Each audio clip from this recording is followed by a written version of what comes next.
ನಮ್ಮ ಹೆಸರು B R Munraju, ರಾಷ್ಟ್ರೀಯ ಅಧ್ಯಕ್ಷರು ಜೈ ಭೀಮ್ ಅಖಿಲ ಭಾರತ ದಲಿತ ಸಮಿತಿ. ಏನು ಇವತ್ತು ನಮ್ಮ ಹಿರಿಯ ನಾಯಕರುಗಳಾದಂಥ ಮೂರ್ತಿಯಣ್ಣವರು, ಶಂಕರಪ್ಪನವರು, ಮತ್ತು ಭೀಮರಾಜ್ ಅವರು, ಸಿದ್ದರಾಜಣ್ಣವರು ಮತ್ತು ಎಲ್ಲರೂ ಮಾದಿಗಳ ಸಂಘಟನೆ ಒಕ್ಕೂಟದಿಂದ ಇವತ್ತು ಬೃಹತ್ ಒಂದು ಪತ್ರಿಕಾಗೋಷ್ಠಿಯನ್ನು ಕರೆದಿದ್ದಾರೆ.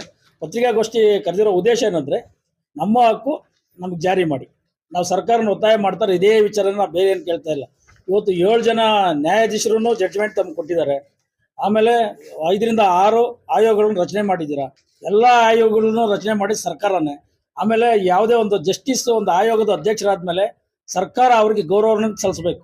ಯಾಕಂದ್ರೆ ಅವ್ರು ಕೊಟ್ಟಂತರ ಒಂದು ಜಡ್ಜ್ಮೆಂಟನ್ನು ನೀವು ತಿರಸ್ಕಾರ ಮಾಡ್ತೀರಂದ್ರೆ ನಮಗೆ ಬಹಳ ಅನ್ಯಾಯ ಆಗ್ತಾ ಇದೆ. ದಯವಿಟ್ಟು ಅದು ಮಾಡಕ್ಕೆ ಹೋಗ್ರಿ ಮಾನ್ಯ ಮುಖ್ಯಮಂತ್ರಿಗಳೇ. ಇವತ್ತು ಮುಖ್ಯಮಂತ್ರಿಗಳು ಒಂದು ಹೊಸ ಪದವಿನ ಕೊಡ್ಬೇಕು ನಾವು. ಯಾಕಂದರೆ ನಮ್ಮ ಒಂದು ಮಾದಿಗರ ಮತ್ತು ದಲಿತರ ಒಂದು ಮೀಸಲಾತಿಯ ವಿರೋಧಿಗಳ ಪಿತಾಮಹ ಅಂತ ಮುಖ್ಯಮಂತ್ರಿಗಳು ನಾವು ಹೇಳಬೇಕಾಗುತ್ತೆ. ಯಾಕಂದರೆ ವಿರೋಧತನ ಮಾಡ್ಕೊಂಡು ಹೋಗಿ ನೀವು ಬರ್ತಾ ಇದ್ದೀರಾ. ದಯವಿಟ್ಟು ಅದನ್ನು ಮಾಡಕ್ಕೆ ಹೋಗ್ಬೇಡ್ರಿ. ಇವತ್ತನ್ನು ಮೊನ್ನೆ 12ನೇ ತಾರೀಕು ನಡೆದಂಥ ಒಂದು ಸಮಾವೇಶನ ನೋಡಿ ನಮ್ಮ ಒಂದು ಬಳಗಲ್ಲಿ ಹೋಗಿ ಬಂದರೂ ಸಹ ಅದನ್ನೂ ತಿರಸ್ಕರಿಸ ಮಾಡಿದ್ದೀರಾ. ಲಿಖಿತವಾಗಿ ಒಂದು ಹೇಳಿಕೆ ಕೊಡ್ತಾ ಇಲ್ಲ ತಾವು. ಅವೆಲ್ಲ ಮಾಡಬೇಕು.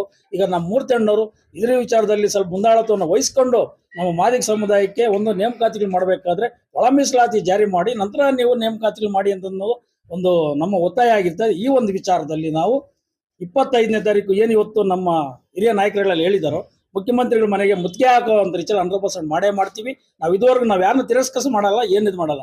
ನಮ್ಮ ನ್ಯಾಯ ಕೊಡಿ ಸ್ವಾಮಿ ಅಂತಂತೇಳಿ ಮೌರ್ಯ ಸರ್ಕಲಿಂದ ಮುಖ್ಯಮಂತ್ರಿ ಮನೆಗೆ ಏನು ಹೋರಾಟ ಹಮ್ಮಿಕೊಂಡಿದ್ಯಾ, ಈ ಹೋರಾಟ ಯಶಸ್ವಿಯಾಗಲಿ. ಈ ವಿಚಾರನ ಪತ್ರಿಕಾಗೋಷ್ಠಿ ಮುಖಾಂತರ ತಾವುಗಳು ವಿಚಾರನ ಪ್ರಚಾರ ಮಾಡಿ ನಮ್ಗೆ ನ್ಯಾಯ ಸಿಗಲಿ ಅಂತೇಳಿ ನನ್ನ ಮಾತು ವಿರಾಮ ಹೇಳ್ತಾ ಇದ್ದೀನಿ. ಜೈ ಭೀಮ್, ಜೈ ಭಾರತ್, ಜೈ ಮಾದಿಗ, ಜೈ ಜೈ ಮಾದಿಗ.